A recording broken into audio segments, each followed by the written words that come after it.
नमस्कार मित्रों, आपके अपने YouTube चैनल आस्था की ज्योति में आप सभी का बहुत बहुत स्वागत है। मित्रों, हमने आपसे संकल्प किया है कि प्रभु श्री गणेश के जन्मोत्सव के 10 दिन तक हम भी पूरे नियम और श्रद्धा भाव से अपनी कथा के माध्यम से मनाएंगे और अनंत चौदस के दिन विधि विधान के साथ आनंद पूर्वक उनका विसर्जन करेंगे। मित्रों, आज की कथा में मैं आपको प्रभु श्री गणेश के वाहन मूषक राज के संबंध में कथा सुनाऊंगी। श्री गणेश ने मूषक को ही अपना वाहन क्यों बनाया? मित्रों, कोई भी कार्य अकारण नहीं होता। हर कार्य के पीछे कुछ न कुछ कारण अवश्य ही होता है। जैसे एक प्रचलित कथा के अनुसार अर्धदेवीय और अर्ध राक्षस प्रवृत्ति यानी आधा देव और आधा राक्षस प्रवृत्ति वाला एक नर था जिसका नाम था क्रौंच। एक बार की बात है, देवों के राजा इंद्र ने अपनी सभा में सभी ऋषि मुनियों को आमंत्रित किया। इस सभा में क्रौंच को भी आमंत्रित किया गया। अब यहाँ आकर क्रौंच का पैर गलती से एक मुनि के पैरों पर पड़ गया। इस बात से मुनि ने क्रोधित होकर क्रौंच को मूषक बनने का यानी चूहा बनने का श्राप दे दिया। क्रौंच ने क्षमा मांगी और प्रार्थना किया, परंतु अब क्या हो सकता था? अब तो श्राप वापस नहीं आ सकता था। लेकिन क्रौंच के बार बार प्रार्थना करने पर मुनि ने उसे वरदान दिया कि आने वाले समय में वो शिव पुत्र का वाहन बनेगा। अब आप सोचो कि एक ऐसा नर जिसमें दैवीय और राक्षसी दोनों ही प्रवृत्तियां हो, वो कोई शांत स्वभाव का जानवर तो होगा नहीं। वह बहुत ही विशाल था। क्षण भर में बड़े बड़े पर्वत कुतर कर रख देता था। उसने ऐसा आतंक फैलाया कि ऋषि मुनि अत्यधिक परेशान हो गए। उसने ऋषि पराशर जी जो वेद व्यास जी के जनक थे, उनकी भी कुटिया को नष्ट भ्रष्ट कर दिया। महर्षि पराशर प्रभु गणेश का ध्यान कर रहे थे।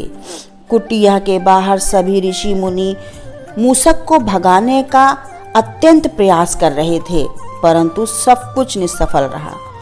अंततः सभी मिलकर प्रभु शिव के समक्ष गए और उन्हें सारा वृत्तांत सुनाया। श्री गणेश को शिव ने मूषक को पकड़ने के लिए भेजा। श्री गणेश ने उस मूषक रूपी क्रौंच को पकड़ने के लिए फंदा लेकर आकाश, पृथ्वी, पाताल तीनों लोकों में उसके पीछे पीछे गए, परंतु वह उसे पकड़ नहीं सके। लेकिन श्री गणेश के समक्ष कभी किसी दुष्ट आत्मा की चली है जो उस मूषक की चलती? अंततः प्रभु श्री गणेश ने उसे पकड़ लिया और उससे उसके क्रोध का कारण जानने की अभिलाषा व्यक्त की कि आपने इतना क्रोध क्यों किया कि उसने महर्षि पराशर की कुटिया को भी तहस नहस कर दिया। परंतु उस मूषक ने घमंड से अपना मुंह बनाया और कोई उत्तर नहीं दिया।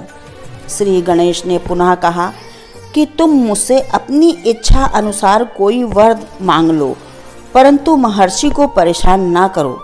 चूहे ने घमंड से भरकर कहा, तुम मुझे क्या दोगे? तुम मुझसे ही वरदान मांग लो। प्रभु श्री गणेश ने कहा, उचित है, क्योंकि आप महाबलशाली हैं।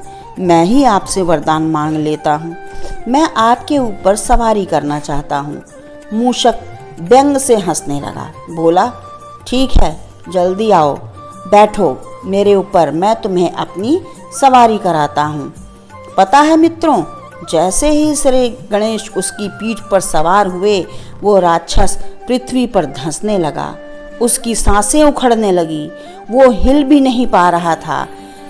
फिर वो प्रभु गणेश से रो रो कर प्रार्थना करने लगा कि हे प्रभु, मेरा अहंकार चूर हो गया है, मुझे क्षमा करो नाथ, मेरा उद्धार करो, मुझे सदा के लिए अपना सेवक स्वीकार कर लो।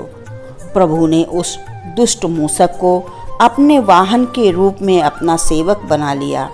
तो मित्रों, श्री गणेश सदैव ही आप पर अपनी कृपा दृष्टि बनाए रखें। आज की कथा बस यहीं तक, फिर मिलेंगे एक नए अध्याय नई कथा के साथ।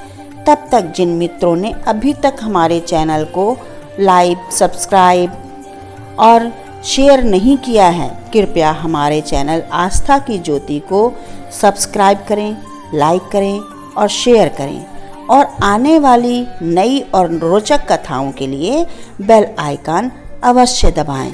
धन्यवाद। जय सिया राम, जय सनातन, जय संस्कृति।